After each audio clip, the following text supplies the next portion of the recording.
नमस्कार। आपका अखबार के YouTube चैनल पर आपका स्वागत है। मैं हूं प्रदीप सिंह। आज बात करेंगे भारत में गठबंधन की राजनीति। गठबंधन की राजनीति की बात करें तो आप 1967 से 70 का जो समविध सरकारों यानी संयुक्त विधायक दल की सरकारों का समय था, उसको अपवाद मान लीजिए। वो एक एब्रेशन के रूप में ही देखा जाना चाहिए। असली गठबंधन की सरकारों का दौर शुरू हुआ 1989 से। मैं 1977 की जनता पार्टी की सरकार को भी गठबंधन की सरकार नहीं मानता, क्योंकि जो भी घटक दल थे उन सब का विलय हो गया और एक नई पार्टी बनी। तो अलग अलग घटक नहीं थे, वो अलग बात है कि एक पार्टी रहते हुए घटक की तरह काम करते रहे। वैसे भी एक पार्टी में भी कई गुट होते हैं, कई धड़े होते हैं, तो उसको छोड़ दिया जाए। 1989 में जनता दल बना कई पार्टियों को मिलाकर, और उसके बाद उसमें उसका अलायंस हुआ भारतीय जनता पार्टी से और लेफ्ट पार्टी से। सीटों का तालमेल हुआ, गठबंधन को बहुमत मिला, वीपी सिंह प्रधानमंत्री बने। उसके बाद से जो सिलसिला शुरू हुआ है, उसके बाद से 2014 तक केंद्र में किसी भी पार्टी को स्पष्ट बहुमत नहीं मिला। तो गठबंधन की राजनीति का राष्ट्रीय स्तर पर जो है वो समापन हो गया, वो पूर्ण विराम लग गया 2014 में। लेकिन राज्यों में अभी भी गठबंधन की सरकारें चल रही हैं, गठबंधन की राजनीति चल रही है। राज्यों से पूरी तरह से ये खत्म नहीं हुआ, हालांकि उसका भी सिलसिला शुरू हो रहा है। उत्तर प्रदेश जैसे बड़े राज्य में ये सिलसिला ख़त्म हो गया है। लगातार दूसरी बार भारतीय जनता पार्टी स्पष्ट बहुमत से, बल्कि 2/3 बहुमत से जीत कर आई है। तो इसलिए जो है गठबंधन की राजनीति की बात करें तो राज्यों की बात ज़्यादा करनी होगी, और बात बीजेपी और कांग्रेस की कम, बीजेपी की ज़्यादा। इसलिए कि बीजेपी की ज़्यादा इसलिए कि बीजेपी ने कांग्रेस से बहुत पहले गठबंधन की राजनीति को स्वीकार कर लिया और उसके महत्व को समझ लिया। कांग्रेस 2004 में गठबंधन की राजनीति में उसने प्रवेश किया, उससे पहले तक इससे बचती रही। बीजेपी ने जो गठबंधन की राजनीति का मर्म समझा, उसमें ये समझा कि ये सीढ़ी के रूप में इसको इस्तेमाल किया जाना चाहिए अपनी पार्टी का विस्तार करने के लिए। गठबंधन के जो साथी हैं उनका साथ लेकर, उनकी भी ताकत मिलाकर अपनी पार्टी का जनाधार बढ़ाने का काम करना चाहिए, जो गठबंधन के दूसरे दलों ने ऐसा नहीं किया, जिसका खामियाजा उन्होंने भुगता। तो मैं करीब 8-9 ऐसी पार्टियों का हाल बताता हूँ जिन्होंने भाजपा के साथ गठबंधन किया और समय के साथ साथ वो समय के काल के गाल में जो है समा गई। उन पार्टियों का या तो अस्तित्व नहीं रह गया, या अगर हैं भी तो एक तरह से हाशिए की पार्टियां बन गई। 1990 गुजरात में चिमनभाई पटेल जनता दल के नेता, उनके साथ अलायंस में सरकार बनी। बीजेपी जूनियर पार्टनर थी।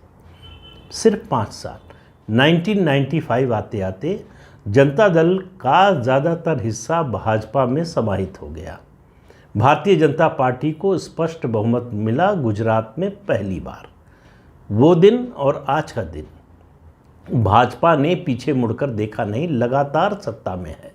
बीच का 1.5 साल वो जो शंकर सिंह वाघेला का एक्सपेरिमेंट था, प्रेसिडेंट रूल का, उसको छोड़ दे तो उसके बाद से लगातार सत्ता में है बीजेपी। तो आप कहिए एक तरह से गुजरात में 1990 से बीजेपी लगातार सत्ता में है, 1.5 साल को छोड़कर। तो ये तो हुआ गुजरात के जनता दल का हाल। दूसरा राज्य उत्तर प्रदेश, देश का सबसे बड़ा राज्य। बीजेपी ने 3 बार बसपा सुप्रीमो मायावती को मुख्यमंत्री बनवाया। पार्टी में इसको लेकर बड़ी नाराज़गी, विद्रोह जैसी स्थिति। पार्टी का जनाधार गिर गया इसकी वजह से। 3 बार में से 1 बार 1995 में अकेले उनको बनवाया था बाहर से समर्थन देकर, बाकी 2 बार सरकार में शामिल हुई थी। और उस समय जो लक्ष्य था कि इसकी वजह हमने पहली बार किसी दलित महिला को मुख्यमंत्री बनाया, इसका श्रेय मिले, दलितों में ये मैसेज जाए। लेकिन ये मैसेज जाने के लिए और जो एफर्ट होने चाहिए थे वो हुए नहीं, तो उसका नतीजा दिख नहीं रहा था। लेकिन 2014 में मोदी ने आकर, बल्कि 2013 से ही कहिए, मोदी और अमित शाह ने आकर जो शुरू किया, उसका नतीजा 2014 में चुनाव में दिखाई दिया। आज स्थिति बहुजन समाज पार्टी की यह है कि भाजपा को बीएसपी से कोई डर नहीं है उत्तर प्रदेश की राजनीति में। आज बसपा हाशिए की पार्टी बन गई है। उसका दलित जनाधार बीजेपी में खिसक कर आ गया है। अति पिछड़ा जो बसपा के साथ था वो पहले ही आ गया था। अब जाटवों का एक हिस्सा बचा है, वो कब तक बचा रहेगा इसका कोई भरोसा नहीं है। तो 2 राज्य हो गए जहां अपने सहयोगी दल या गठबंधन के साथ ही, चुनाव से पूर्व का हो या चुनाव के बाद का, उसको बीजेपी ने हाशिए पर बिठा दिया या समाप्त कर दिया। तीसरा राज्य राजस्थान, नाथूराम मिर्धा जनता दल के नेता थे। ये 90 में जो है जनता पार्टी की सरकार बनी, भैरव सिंह शेखावत मुख्यमंत्री बने राजस्थान के, उसमें ये घटक दल के रूप में था ये। वो बाद में जब जनता पार्टी टूटी तो ये लोग अलग हुए। तो ये जनता पार्टी, फिर जनता पार्टी का एक हिस्सा, फिर जनता दल, ये बना और बीजेपी से अलायंस हुआ। बीजेपी को मुख्य रूप से राजपूतों और कुछ और जातियों का वोट मिलता था और मिर्धा की पार्टी को जाटों का वोट थोक में मिलता था। भैरव सिंह शेखावत ने जिले जिले में घूमकर जो प्रभावशाली जाट परिवार थे उनमें गए मुख्यमंत्री के रूप में और कहा कि भाई आप जो भी करते हैं करिए, जिस पार्टी के साथ हैं रहिए, अपने परिवार का एक बेटा हमको दे दीजिए बीजेपी में काम करने के लिए। इस तरह से उन्होंने जाट समुदाय में अब भाजपा का जो है प्रसार बढ़ाया और नतीजा ये हुआ कि जनता दल का वो धड़ा राजस्थान का कहाँ गया आज किसी को मालूम नहीं है। आज भारतीय जनता पार्टी मुख्य पार्टी है, सत्ता में आती, एक बार कांग्रेस आती है, एक बार बीजेपी आती है। 2 ही पार्टियां रह गई हैं मुख्य रूप से, बाकी हाशिए की पार्टियां हैं, छोटी मोटी 2 एमएलए, 3 एमएलए, 4 एमएलए की पार्टियां हैं। चौथा राज्य कर्नाटक। कर्नाटक में जनता दल के साथ तालमेल किया रामकृष्ण हेगड़े के समय भारतीय जनता पार्टी ने, लेकिन मुख्य रूप से कहें तो सरकार बनी भाजपा और जेडीएस की 2008 में, 2008 में बीएस येदियुरप्पा जो है मुख्यमंत्री बने। तय हुआ था कि आधे आधे समय दोनों मुख्यमंत्री रहेंगे, जेडीएस से कुमारस्वामी और बीजेपी से येदियुरप्पा। वो एक्सपेरिमेंट ज़्यादा समय चला नहीं, वो अलग बात है, लेकिन आप समझिए कि जनता दल कर्नाटक में ये स्थिति थी कि कांग्रेस की बराबरी की पार्टी थी, कांग्रेस को हराने की ताकत रखती थी और हराकर सरकार बना भी चुकी थी, 2 बार सरकार बना चुकी थी। वहाँ रामकृष्ण हेगड़े जैसे राष्ट्रीय नेता के अलावा 2 प्रमुख संप्रदायों के प्रमुख जनाधार वाले नेता थे। वोकालिंगा समुदाय से HD देवेगौड़ा और लिंगायत समाज से SR बोम्मई। इन 2 नेताओं के, जमीनी नेताओं के रहते हुए भी, रामकृष्ण हेगड़े के रहते हुए भी, वो कहानी अलग है कि रामकृष्ण हेगड़े को किस तरह से उन्हीं की पार्टी के लोगों ने हाशिए पर ढकेल दिया, उनको एक तरह से सक्रिय राजनीति से बाहर ही कर दिया। लेकिन बीजेपी वहाँ उस अलायंस के बाद से आप देखिए तो बीजेपी का ग्राफ लगातार बढ़ता गया, जेडीएस का ग्राफ लगातार नीचे चला गया। आज जेडीएस जो है वो रहमो करम पर है बीजेपी या कांग्रेस के। कोई साथ ले ले तो सत्ता में आ सकती है, नहीं तो नहीं। साथ लेने पर भी सत्ता टिकी रहेगी इसकी गारंटी नहीं। तो जेडीएस का ये हाल हुआ। अगला राज्य लीजिए महाराष्ट्र, ताज़ा है उदाहरण। शिवसेना के साथ 1989 में अलायंस हुआ पहली बार, तब से ये अलायंस चल रहा था, 2019 तक चला और 2009 में 2009 में इसके संकेत मिलने लगे थे कि शिवसेना को सावधान हो जाना चाहिए। बीजेपी अब रेस में, बीजेपी मैराथन दौड़ रही थी, शिवसेना 100 मीटर दौड़ रही थी, फ़र्क ये था। तो इसलिए शिवसेना को लग रहा था कि हम जीतते जा रहे हैं, बीजेपी इत्मीनान से थी कि हमको मैराथन दौड़ना है, आखिर में जो है फिनिशिंग लाइन के आगे पहुंचना है। 2009 में उसके संकेत मिलना शुरू हुए जब दौड़ में बीजेपी थोड़ा सा आगे हुई, 1 सीट ज़्यादा मिली शिवसेना से। लेकिन शिवसेना ने उससे कोई सबक नहीं सीखा, कोई उससे जो है समझने की कोशिश नहीं की कि ये बदलाव क्या हो रहा है। फिर 2014 आया, शिवसेना की मांग मानने से मना कर दिया बीजेपी ने और अकेले विधानसभा का चुनाव लड़ी, 262 सीटों पर लड़ी, 262 पर, और 122 सीटों पर जीती और महाराष्ट्र की सबसे बड़ी पार्टी बन गई पहली बार। तब से अब तक पहली ही पार्टी है, चाहे लोकसभा चुनाव की बात हो और चाहे विधानसभा चुनाव की बात हो।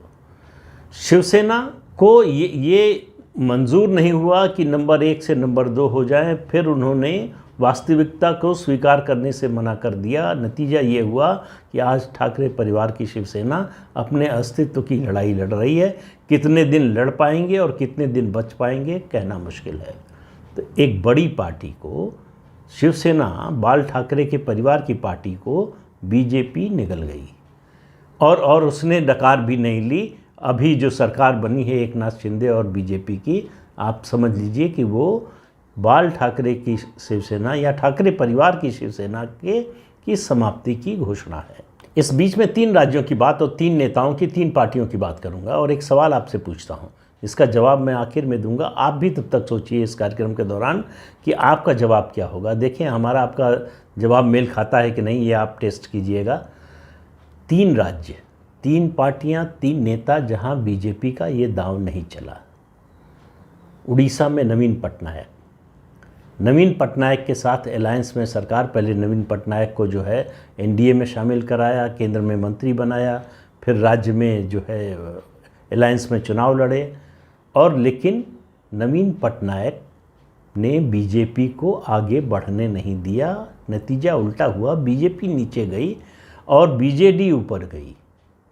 दूसरा राज्य, दूसरा नेता, दूसरी party, Bihar, Nitish Kumar, JDU, Janata Dal United, दोनों में अलायंस हुआ और 1996 में जब 13 दिन की अटल जी की सरकार थी, उस समय घोषणा की थी, जॉर्ज फर्नांडिस ने समर्थन की, तब से दोनों में गठबंधन है, तालमेल है।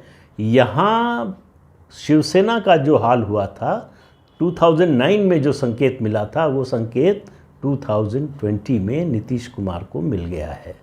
अब वो समझ पाते हैं, नहीं समझ पाते हैं, उनका क्या हाल होगा, ये बात की बात है। लेकिन बीजेपी यहाँ अपने दम पर खड़ी नहीं हो पाई। तीसरा राज्य पंजाब, अकाली दल और बादल परिवार, यहाँ बीजेपी लंबे समय से, सबसे लंबे समय से गठबंधन अगर किसी पार्टी से बीजेपी का था तो वो अकाली दल के साथ था, बादल परिवार के साथ था। अकाली दल घटता गया और बीजेपी भी घटती गई। इस अलायंस का न तो बीजेपी को फ़ायदा हुआ न अकाली दल को, बीच बीच में दोनों को फ़ायदा होता रहा। 2012 में अकाली दल की दोबारा सरकार न बनती अगर बीजेपी साथ न होती, तो इसलिए ये नहीं कह सकते कि बिल्कुल फ़ायदा नहीं हुआ, लेकिन बीजेपी वो लाभ नहीं उठा पाई जो बाकी राज्यों में क्षेत्रीय दलों के साथ उसने किया। उस तरह से वो अकाली दल की कीमत पर आगे नहीं बढ़ पाई। तो इन 3 राज्यों में बीजेपी के साथ ऐसा क्यों हुआ? ऐसी क्या कमी थी, ऐसी क्या वजह थी जिसकी वजह से बीजेपी ऐसा नहीं कर पाई? ये आखिर में बताऊंगा। उससे पहले बाकी कुछ राज्यों की बात कर लें।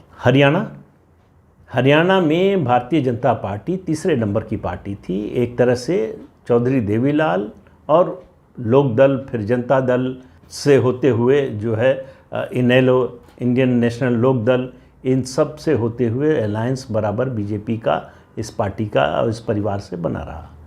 बीजेपी जूनियर पार्टनर थी। जूनियर पार्टनर से धीरे धीरे स्थिति ये आई कि 2014 के बाद, 2014 में बीजेपी नंबर 1 की पार्टी बन गई, स्पष्ट बहुमत मिल गया। 2019 में सीटें थोड़ी कम हुई तो जूनियर पार्टनर कौन बना? चौटाला परिवार से दुष्यंत चौटाला। और वो कितने दिन तक सरवाइव करेंगे ये कहना मुश्किल है। बीजेपी इससे नीचे जाती हुई दिख नहीं रही है हरियाणा में, इसलिए कि कांग्रेस का जो हाल है उसको देखते हुए लगता है कि बीजेपी को कोई उस तरह का चैलेंज हरियाणा में है नहीं जैसा होना चाहिए था। जो ताकत है कांग्रेस पार्टी की, खास तौर से जब तक हुड्डा का नेतृत्व है तब तक। लेकिन बीजेपी तीसरे नंबर से पहले नंबर की पार्टी के रूप में स्थापित हो चुकी है हरियाणा में।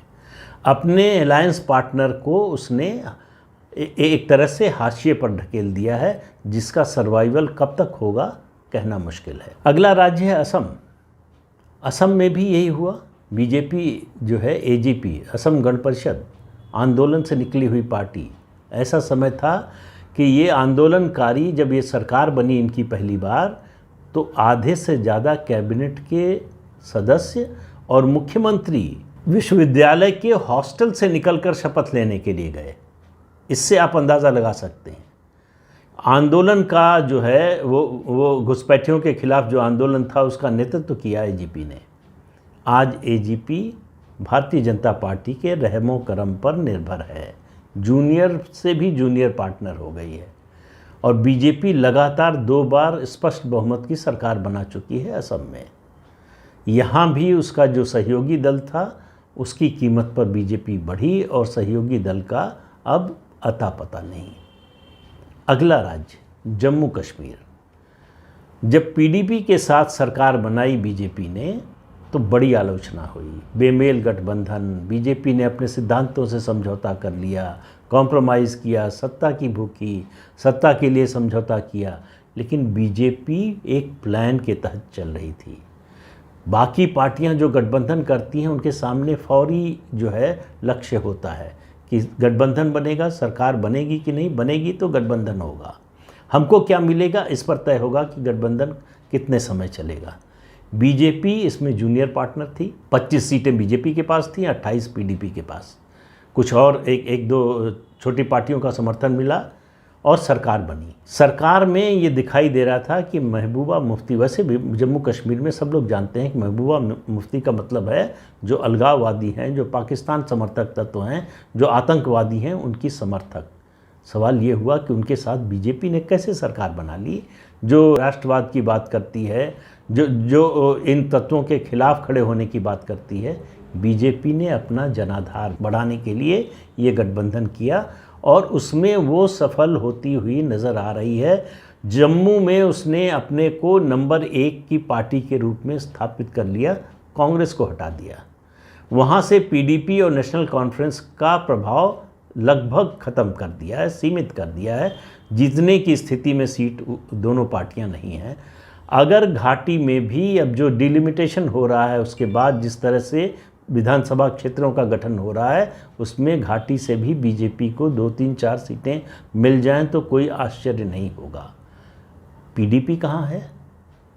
गुपकार गठबंधन की एक सहयोगी दल, जिसमें उसको कांग्रेस के पीछे रहना होगा कि नेशनल कॉन्फ्रेंस के पीछे, ये तय होना। नेशनल कॉन्फ्रेंस के पीछे तो है ही, कांग्रेस के भी पीछे जाएगी कि नहीं ये भी तय होना है। पार्टी से जितने जनाधार वाले नेता थे एक एक करके निकल गए।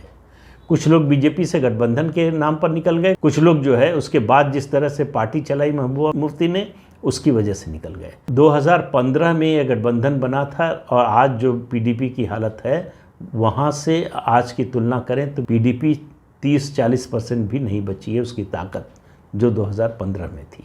तो ये बीजेपी ने जम्मू कश्मीर में पीडीपी का हल किया। बीजेपी का नया शिकार होने वाली है जो पार्टी, वो तमिलनाडु की अन्ना द्रमुक। अभी समय है, मतलब इतना आसान नहीं है जितना बाकी जगह हुआ। जिस तरह से बाकी राज्यों में कामयाबी मिली बीजेपी को, जिन राज्यों में, अन्ना द्रमुक के मामले में उतनी जल्दी नहीं मिलने वाली। लेकिन जिस तरह के अंदरूनी झगड़े चल रहे हैं, ईपीएस ओपीएस का झगड़ा चला, ओपीएस को पार्टी से निकाल दिया गया है। जो ईपीएस का फैक्शन है जो मुख्य रूप से अन्ना द्रमुक बन गया है, उसको बीजेपी की ज़रूरत है। बीजेपी उसके नाम पर उनकी राजनीति के विरुद्ध अपने को मुख्य विपक्षी दल के रूप में प्रक्षेपित कर रही है। और डीएमके को जितना डर अन्ना द्रमुक से है उससे ज़्यादा इस समय बीजेपी से लग रहा है। बीजेपी का जो अभियान चल रहा है कि मंदिरों को सरकारी बंधन से, सरकारी कब्जे से मुक्त कराया जाए, उसको लेकर डीएमके चिंतित है।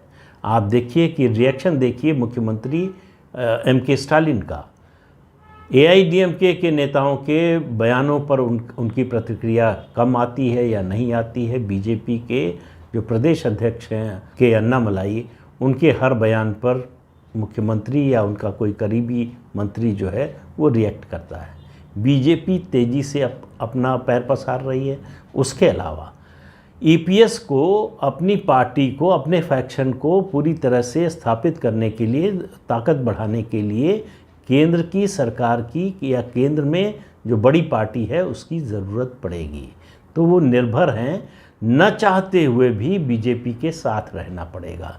और बीजेपी साथ रहकर कितना उनका जनाधार ले जाएगी ये तो आने वाला समय बताएगा।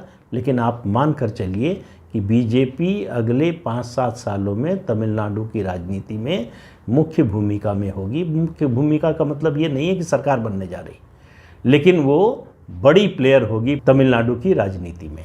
अब जो सवाल मैंने छोड़ा था उसकी बात कर लेते हैं।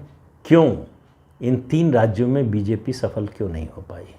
उड़ीसा को देख लीजिए, बिहार को देखिए और पंजाब।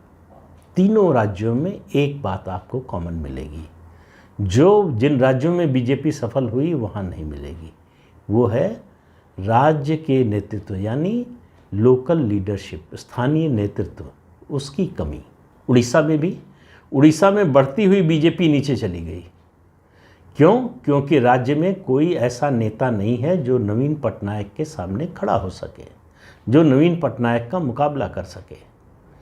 सब नवीन पटनायक के सामने बौने नज़र आते हैं। इसलिए बीजेपी, आप देखिए जो है नवीन पटनायक की पार्टी जो है बीजेडी लगातार बढ़ती जा रही है। उसका प्रभाव न केवल विधानसभा बल्कि लोकसभा में भी 14 के मुकाबले 19 में बीजेडी ने ज़्यादा बेहतर किया। वो स्थिति आप पंजाब में देखिए। पंजाब में भी बीजेपी के पास कोई स्टेट लीडरशिप नहीं है जो बादलों के सामने खड़ा हो सके। ऐसा कोई नेता नहीं है जो प्रकाश सिंह बादल को तो छोड़ दीजिए, सुखबीर बादल के सामने भी खड़ा हो सके। इसी तरह से हाल बिहार में है। नीतीश कुमार के सामने खड़ा हो सकने वाला कोई नेता बिहार में बीजेपी के पास नहीं है। मौका दिया बीजेपी ने सुशील मोदी को, लेकिन वो जो परसेप्शन बना, मुझे नहीं मालूम सच्चाई उसमें कितनी है कितनी नहीं है, परसेप्शन ये बना कि वो नीतीश कुमार के मुकाबले खड़े होने की बजाय नीतीश कुमार के साथ हो गए। तो इन तीनों राज्यों में इसीलिए बीजेपी अपने एलाइज से मात खा गई, क्योंकि उसके पास स्टेट में कोई जनाधार वाला नेता नहीं था। तो इस पूरी कहानी का सार ये है कि आप किसी राज्य में तभी बढ़ेंगे जब आपके पास एक जनाधार वाला नेता होगा, फिर संगठन होगा, फिर नीतियाँ होंगी, कार्यक्रम होंगे। प्रधानमंत्री की जो अपील है उसका असर लोकसभा में ज़्यादा दिखेगा, विधानसभा में कम दिखेगा। विधानसभा में तभी दिखेगा जब लोकल लीडरशिप या राज्य का नेतृत्व हो, जैसे उत्तर प्रदेश में अभी दिखाई दिया है, जैसे अभी आपको उत्तराखंड में दिखाई दिया है। तो इसलिए मानकर चलिए कि जब तक स्टेट लीडरशिप मजबूत नहीं होगी तब तक गठबंधन के साथी से आगे निकलने का मौका नहीं मिलेगा। तो ये कहानी है बीजेपी और उसके गठबंधन के साथियों की। तो आज के अंक में इतना ही। अगले अंक में फिर मिलेंगे किसी नए मुद्दे के साथ। तब तक के लिए इजाज़त दीजिए। आपसे अनुरोध है कि ये चैनल देखिए, शेयर कीजिए, लाइक कीजिए और सब्सक्राइब ज़रूर कीजिए। नमस्कार।